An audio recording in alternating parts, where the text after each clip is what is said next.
Tone, kot zadnji, Anton Komat, slovenski svobodni raziskovalec, pisatelj, scenarist, publicist, naravovarstvenik. Ne vem, si ponosen na tisti že star naslov ekoterorist ali ekološki terorist. Tako, jaz ga jemljem kot spodbudo, ker si res aktivist, se postaviš takrat, ko je treba, greš in greš do konca. Zdaj zadnja njegova knjiga Zemlja, voda, seme govori o tem, da so temelji varnosti prihodnosti, varne prihodnosti naroda trije in to je zadostna površina rodovitne prstine, oporečni viri žive vode in ohranjanje semen tradicionalnih sort kulturnih rastlin, poleg vseh drugih zadev. In to nam iz prejšnjega govora res beži izpred oči, ampak vedno, jaz mislim, da vedno bolj prihaja pred nam, da se zavedamo tega. Tone, hvala lepa, da si tudi ti tukaj in te prosim. Hvala. Torej, hvala za vabilo in obisk. Tole danes je zelo hecna izkušnja. Človek se pele proti celu, približno se mi je šajn ali kaj ne bi povedal, potem pridejo pa takili 3 modeli gor. In na vsak govor od njih bi lahko naredil eno novo predavanje, kad si zamisli, ker se rojevajo in kar brstijo in tako naprej. Skratka, nekako sem se prišel, grem lahko na izhodišče. Veliko je zelo pametnega povedanega in zelo inspirativnega. Prej začnem z neko tako prispodobo, ki je bolj metafora ali pa bolj prilika.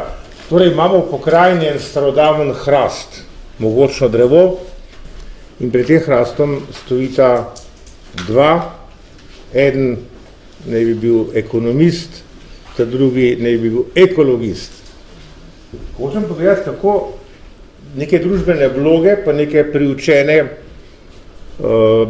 navade vplivajo na naše odločitve. Ekonomist, ki gleda to drevo, pravi takole: nauč se mi zdi, da je tamle gor lesa za enih 1000 evrov, tole bomo podrli, les naržagali, prodali in denar naložimo na banko, ki tam se bodo nabirale obresti. Te pogled ekonomista, ekonomizem. Potem pride pa ta bogi ekologist, ki nima nobene družbene moči in ravno njegov pogled na to drevo je pa čisto drugačno. Pa on pravi, pa posluš, to drevo je mogočno, je staro 200 let, korenini v prsti, zadržuje to prst, njegovo deblo nudi in krošnje nudijo bivališča na 1000 organizmov, njegovo liste nudi senco, ustvarja mikroklimo, izloča kisik, ki ga rabimo za dihanje in absorbira CO2, skratka celotno kroženje kozmosa predstavlja eno samo drevo. Zdaj jasno, ker ta ekologist nima nobene družbene moči, ker nima podpore politike, bo to drevo podrto in še en spomenik narave bo padel. In tako padajo na tisoči, na milijoni, ne samo dreves. Vseh živi biti tudi ljudi. Temeljni konflikt tega sveta je konflikt med ekologijo, pa past ekologija ni zbiranje odpadkov, pa ločeno, pa tiste kante, pa ne vem kaj, pogašanje luči, kot učijo naše boge otroke, ampak je ekologija predvsem odnos. To je odnos do sočloveka in odnos do narave. Mi nismo prišli na ta svet, kot se reče, mi smo prišli iz tega sveta. Ta svet nas je porodil, torej smo otroci tega planeta in je malo čudna hvaležnost tega otroka, ki uničuje svojo zibelko in zibel in pa porodnišnico svojih potomcev, če temu tako rečem pri spodobi. Torej gre za to, da temeljna znanja te civilizacije bi mogla biti ekološka znanja, kako je narava delovala skozi milijone ali pa stotine milijonov let, kako je preigrala vse možnosti v spremenjenih okoliščinah preživetja, kako so ta živa bitja, ki tvorijo splet življenja, lahko preživela tudi najhujše kozmične katastrofe. Tudi to bodo, ki jo zdaj povzroča človek. Vprašanje, kaj bo z nami. Torej, ta splet življenja je tisto, kar temelji na simbiozi. Če gledamo evolucijo življenja, to ni nikakršen tisti vulgaren boj za obstanek, kot nam ga trobijo kvazi politiki in kvazi ekonomisti, ki imajo kapaciteto 3 nevronov v možganih, se več ne premorejo. Kajti pravilen pogled na ta svet je pogled tisto, kar je ustvarila narave, pogled ekologista, kajti mi smo del te igre narave in ta simbioza, ki je ustvarila svet in ga tudi bo peljala naprej, bo izločila vsakogar, ki bo trobil to, kar naši bedni politiki trobijo, da rabimo več znanja za večjo konkurenčnost. Dajmo pogledati, kaj to pomeni. Več znanja pomeni reprodukcijo že obstoječega, torej tisto, kar ti ubogi otroci v šolah doživljajo, da postanejo vreče, v katerih se trpa milijone podatkov, jih morajo oni samo reproducirati. Ubija se kreativnost, ubija se ustvarjalnost, ubija se razcvet domišljije, kar je človeka krasilo vso veliko zgodovino. Gremo naprej. Več znanja za večjo konkurenčnost. Jaz sem prej poudaril, da narava je spomenik ali pa dinamično dogajanje ene same velike pesmi simbioze ali pa ode simbiozi in konkurenčnost povezana s to dogmo neomejene gospodarske rasti na tem omejenem planetu, kar je jasno vsakemu otroku v vrtcu, da mi ne moramo neomejeno rast, ali ne more večji balon napihniti, kot je ta soba. Ampak te, ki se grejo politike, pa neke ekonomiste nam trobijo nekaj, kar je skregano zdravo pametjo. Neomejena rast. Kam? Planet je omejen. In če bomo potem trobili konkurenčnost, moramo vedeti, da nas to vodi naravnost v svetovno vojno za vire. Torej so te kreature človeštva, vojnih vojskači, ampak teh vojske ne vsakdan poslušamo. Večja konkurenčnost. In kaj se dogaja? Dogaja se to, da ta procent, ki je najbolj konkurenčen, ki je po zlorabah, ki mi jim pravimo socialni darvinizem, pa neodarvinizem, pošilja svoje ukradene milijarde na razne Deviške in Kajmanske otoke, kajti Kajmani želijo biti device, očitno, in verjete mi, da bodo tudi sledili temu denarju na svoje Deviške in Kajmanske otoke in pustili ljudstvo, da se med sabo pobije za ostanke naravnih virov, ki bodo še v raznih oazah ostali. Tehnološki razvoj, ki bi danes že omenjen, nanotehnologija, genski inženiring, robotika, avtomatika, bo ustvarila grozljivo maso ne samo nezaposlenih, nezaposljivih, maso nepotrebnih, kajti hiperprodukcija bo odnesla ravno tisto, stroj bo požrl človeka. In če mislijo te, ki se grejo elito, vse skupaj na uboga revščina, če razmišljamo, kam te ljudje spadajo, pobegniti na neke Deviške otoke in tam se zabetonirati in zagraditi za neke trdnjave, kjer bodo pač se reproducirali s svojimi bližnjimi služni in tehnologi, potem nam postane edin refleks, da zgradimo tisto, kar je bilo ukradeno. Da ne pričakujemo nič od zgoraj dol, ampak da zgradimo od spodaj gor nov svet, kajti temelj novega sveta je obnova lokalne skupnosti. Globalizacija je doživela katastrofo, to dobro čutimo vsi, kajti globaliziral se je samo kapital, pa kriminal, kar je pa isto. Kapital ima armalni obleke, kriminal ima pa leder jakne. To je vsa razlika. Mišljenje popolnoma isto. Oboje imajo privat armade, ki je edina naloga teh privat armad je zatiranje ljudske pobude, iniciative, domišljije. Mi pa ravno to potrebujemo. Če citiram samo dve raziskavi, prva je bila narejena leta 2005 in je delal to Navy Center v Kaliforniji.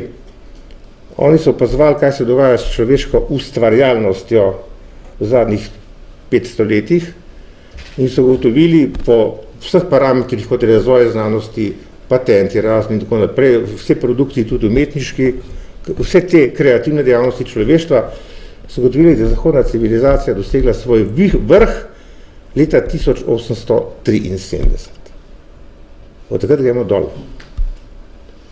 In če bo ta tempo šlo naprej tako dol, kot gre danes, so ocene teh resnih ljudi, ki so to upravljali, da bomo leta 2035 nekje dosegli nivo padca rimskega imperija, torej Dark Ages, kot se reče, dobo teme. Torej, kreativnost rapidno pada v človeški družbi in če pogledamo kjerekoli stvari, pustimo zdaj hitrost računalnikov. Dajmo se spomniti, kdaj je bil prvi čip pogruntan ali pa tranzistor, to je ta tehnološka novost. Druga stvar so pospešitve ali pa tehnološke izboljšave. Hvalimo se z medicino. Ampak medicina ni življenjska doba tudi za 1 leto podaljšala. Ni. Ampak je samo znižala stopnjo umrljivosti. Mi imamo pa fikcijo, da se nam življenje podaljšuje. Predvsem pa tukaj, jaz sem tudi populacijska zadeva, kajti Evropa je 50 let praktično brez vojne in se starostna piramida zato spreminja, tako mimogrede. Torej vidimo, da če ta pogled gledamo, vidimo, da upad kreativnosti, po drugi strani pa svet, v katerem živimo, če gledamo drugo veliko študijo, ki je bila narejena na vzorcu 550 tisoč Evropejcev iz 30 držav, delali so jo psihiatri in psihologi, 4 leta je trajala, tudi Slovenija je bila zajeta v to, nam govori, da 38,4% Evropejcev pestijo psihične motnje, od anoreksije do depresij, nespečnosti, hipermobilnosti, hiperaktivnosti, predvsem otrok in tako naprej. Skratka, vidimo, da če je tretjina evropske populacije, torej če nas je 550 milijonov, je tretjina krepko preko 150 milijonov ljudi psihično prizadetih, pomeni, da je nekaj hudo narobe s tako civilizacijo. Ne? Torej moramo pozabiti na lažno upanje, da bo kdorkoli karkoli storil namesto nas, nobena bo nič naredil.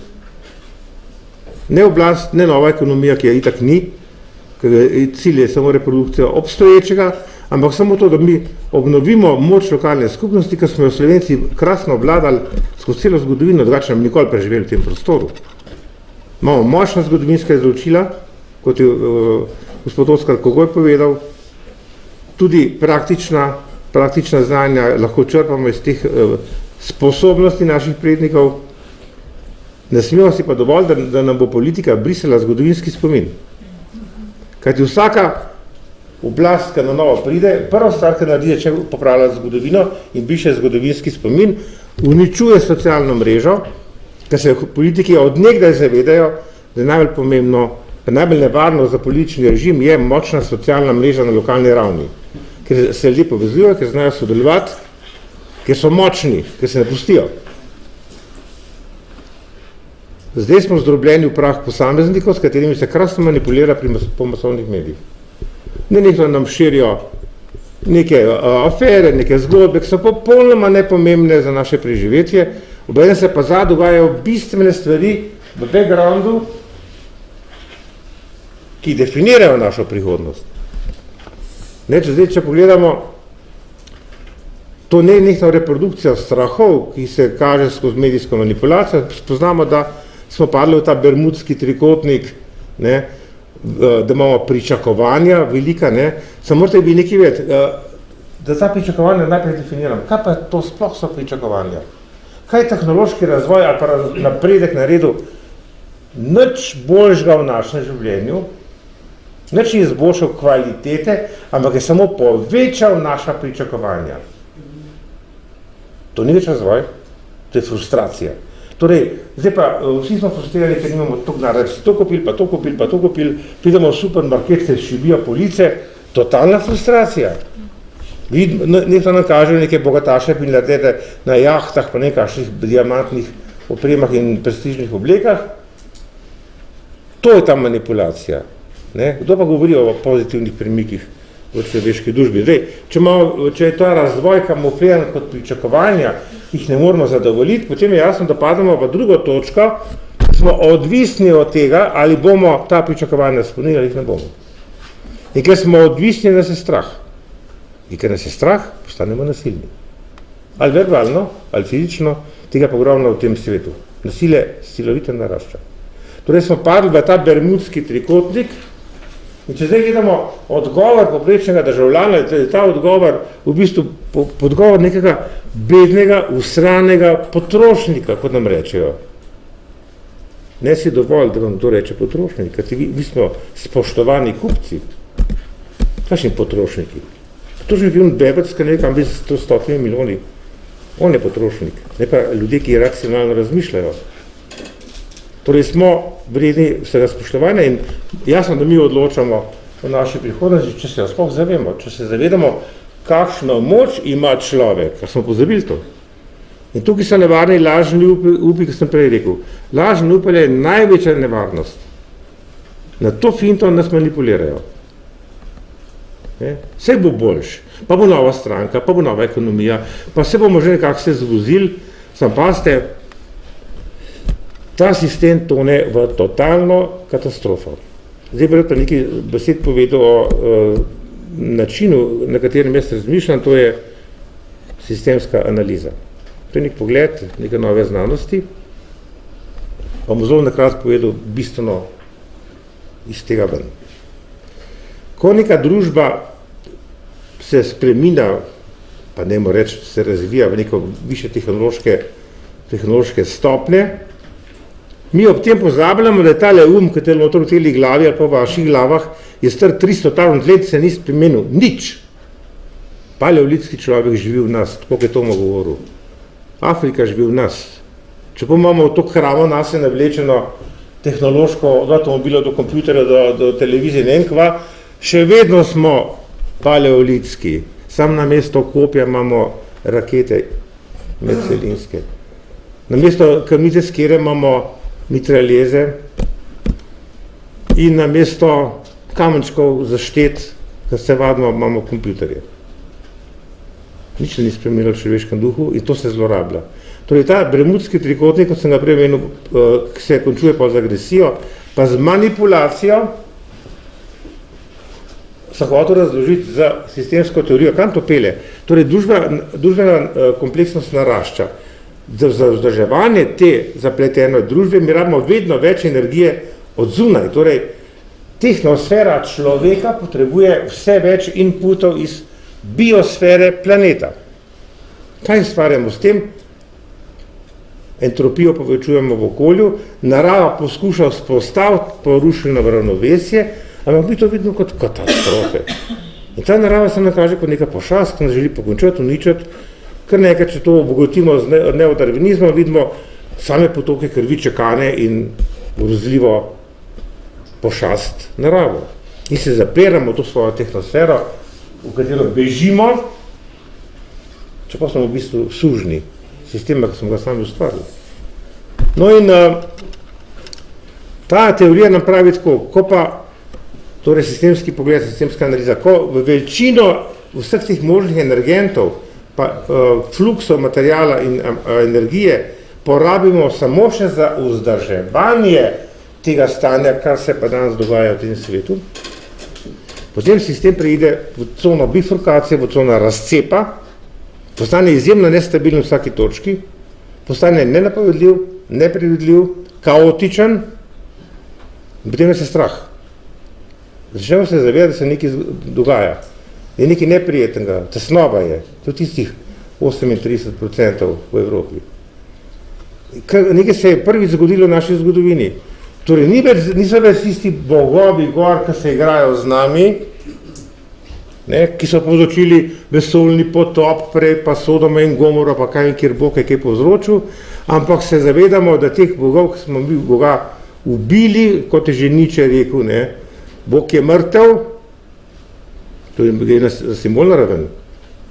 Torej, mi smo iz nekega teističnega stanja, ki je trajal 1000 let, recimo, kjer je bil ta red, ta etika, kot je gospod govoril v prvem predavanju, bila prenešena gor v nebesa in mi smo se bali tega gor, ko nas bo kaznovalo, pa samo pekel bo pač svrl v peklu. Ta blok je bil zgnan. Mi smo teizem nadomestili za antropocentrizmom. Torej Boga ni več, človek je na prvem mestu. Posledica tega, da je človek na prvem mestu, je uničevanje narave. To imamo danes. Pojavlja se pa že tretja grožnja, že tretja transformacija, da smo antropocentrizem začeli zamenjavati z ateizmom. Prevlado kompjuterskega sveta, prevlado umetne inteligence, prevlado totalitarnega režimov, ki nas čakajo, če ne bomo vzeli stvari v svoje roke. Torej, v tem primeru, če je bil pri antropocentrizmu glavna žrtev narava, je pri dataizmu glavna žrtev človek, ker bo nepotreben, ker bo vse to delo prevzeli kompjuterji, avtomati, roboti in tako naprej, in bo nastala milijardna masa čist nepotrebnih ljudi. Kaj se s tem storiti? To so bistvena vprašanja tega sveta. Ne kdo bo drugiti izvoljen na katerih volitvah. Ali kdo, kaj se dogaja na nekem odru, nekih zvest, narekovaj zgoraj in spodaj. Sistemska teorija pravi, ko preide sistem v nestabilnost, kot imamo danes civilizacijo, potem se razcepi v dve možni smeri. Prvo smer sem že omenil, najavljam ta beg ukradenega denarja na razne deviške in te otoke. Totalitarni režim preko umetne inteligence, preko kompjuterskega nadzora, to se vse že dogaja, ali pa preskok v nekaj novega, v nov fazni potreb sistema, kar je normalno možno. Če poznamo majčkeno teorijo kaosa, ki ni tako, kot se nam prikazuje po popularnih medijih, deterministični kaos je glavni zakon narave, ki velja za živi in neživi svet. Samo v naših glavah je razlika med živim pa neživim. Narava funkcionira po enotnem principu in ta preskok v nov fazni sistem je pa odvisen od vsakega posameznika. Kajti delež vsakega posameznika se v takem sistemu multiplicira. Ne mi govoriti, kaj čem pa jaz narediti, so gromozanske korporacije, ki imajo silno moč. Vse imajo. Samo, če nas bo v Sloveniji 400-500 tisoč, se noben ne bo upal te masi postaviti proti. Nihče, ga ni politika, niti korporacije.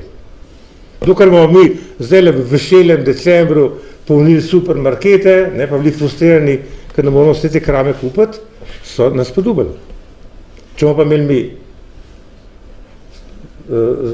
naša srečanja kot nagovor srca, kot druženje, kot je bilo danes tu že rečeno, smo naredili prvi korak do velike zmage. Torej gre za to, da sem prej omenil polom te globalne družbe, je tudi za polom scientističnega pogleda na svet. Človek ni samo toolmaker, ni samo izdelovalec orodij, ampak je tudi pripovedovalec zgodb, storyteller. In če so v tej družbi zanemarjeni duhovne komponente človekovega duha, intuitivna moč, čutna inteligenca, čustvena inteligenca, in favoriziramo samo neko praktično, racionalistično, storitveno inteligenco, dobimo fah idiote,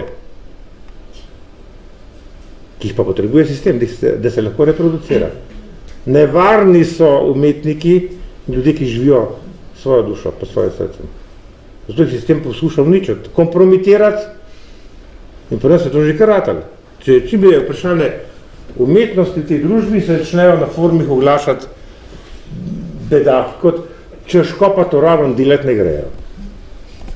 Ampak umetnost je tisto okno, skozi katerega nezavedno zrejo ta svet, ali pa mi iz tega sveta zremo v nezavedno sočloveka. To je glavno kreativno okno človeštva je ravno umetnost, kjerkoli obliki.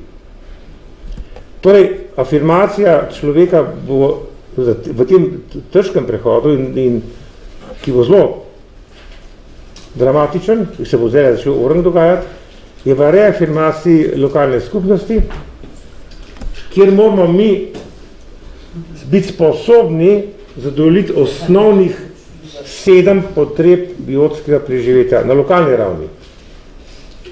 Prvič, streho nad glavo, trebamo vsi, torej bivališča, moramo znati sami narediti v nekem okolju. Ali imamo malo nekaj obrtnika ali pa karkoli. Torej imamo lokalno prebivalstvo, kot to zna narediti. Streho nad glavo, nek energetski vir, če ne drugač za pogon delavnosti industrije in pozimke na zebe, da imamo primer zunaj, hrane vode, obleke na obutve, izobraževanja zdravstva, kulturne identitete in primerne oblike lokalne demokracije, ki jo pa Slovenci skozi zgodovino dobro znamo. Kaj pa varnost? Kako? Kaj pa varnost? Nevarnost ima uni problem, ne mi. Obramba. Pod kom? No, lahko tudi gre dolgšno tako stranko, kot to favorizira. No, mi govorimo o preživetju lokalne skupnosti v območju, kjer ne bo agresij. Zdaj le izzivamo agresijo, ja. Svojim politiki vred. Tako in pa tako. Hočem povedati, da ta reafirmacija lokalne skupnosti pomeni to, jasno pa, da sem jaz v tej novi knjigi prav poudarek na izhodu iz kriznega dogajanja v 3 komponentah, ki so temelje za preživetje enega naroda.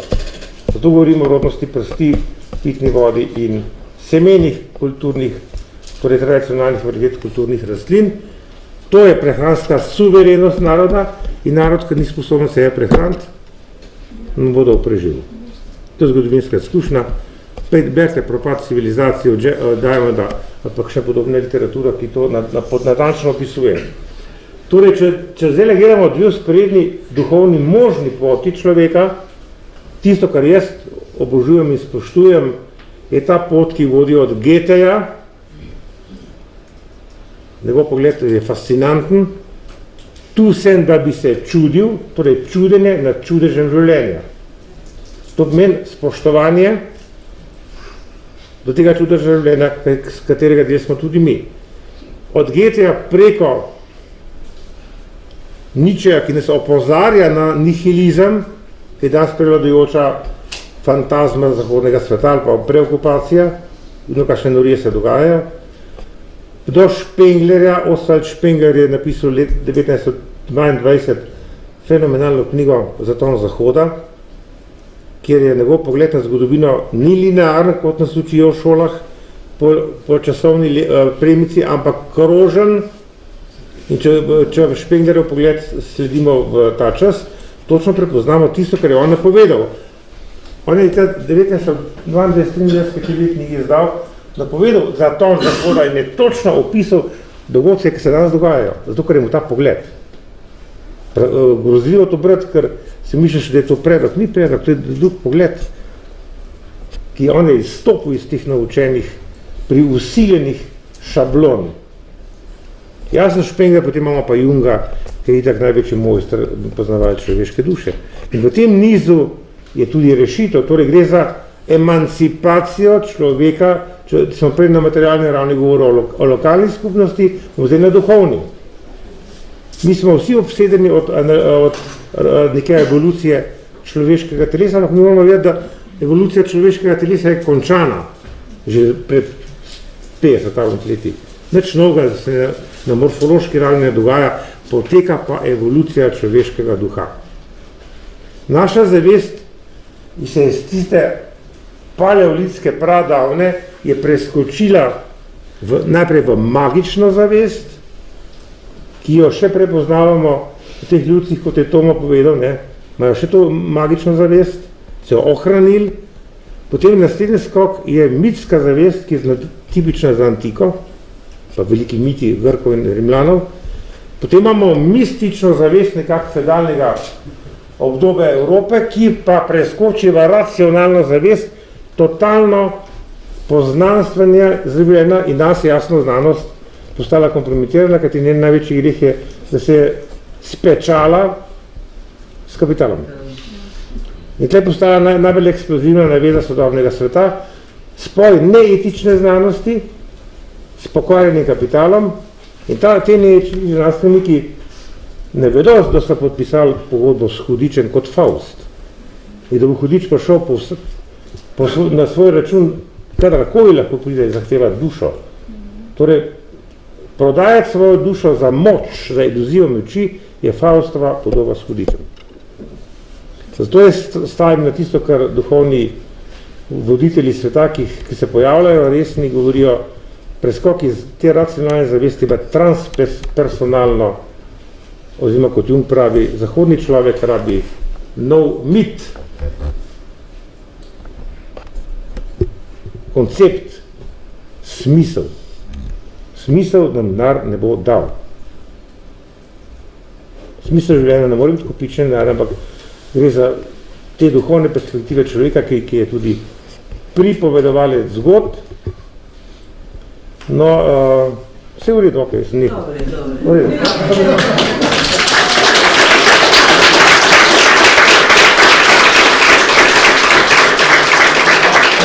To je nova knjiga, eno podarjam knjižnici, če pa zelo želi za osebno, da ima neko matrne, Hvala lepa. Tako, torej so na razpolago takoj potem zemlja, voda, senje. Hvala lepa. A ja še nekaj, moram nekaj povedati. Če bom zdaj pomeniti nekaj spomnil. Torej, če smo mi, ko smo bili kot aktivisti, pa kot se prizadevamo za nek boljši svet, označeni, kot je on rekel, kot ekoteroristi, pa zaviralci napredka, pa ker želimo ljudi prav nazaj v jame živeti, ne, tako slišimo, ne. Jaz govorim kontratezo, da vsi ti, ki se borimo za boljši svet, smo duhovni aristokrati. Bravo.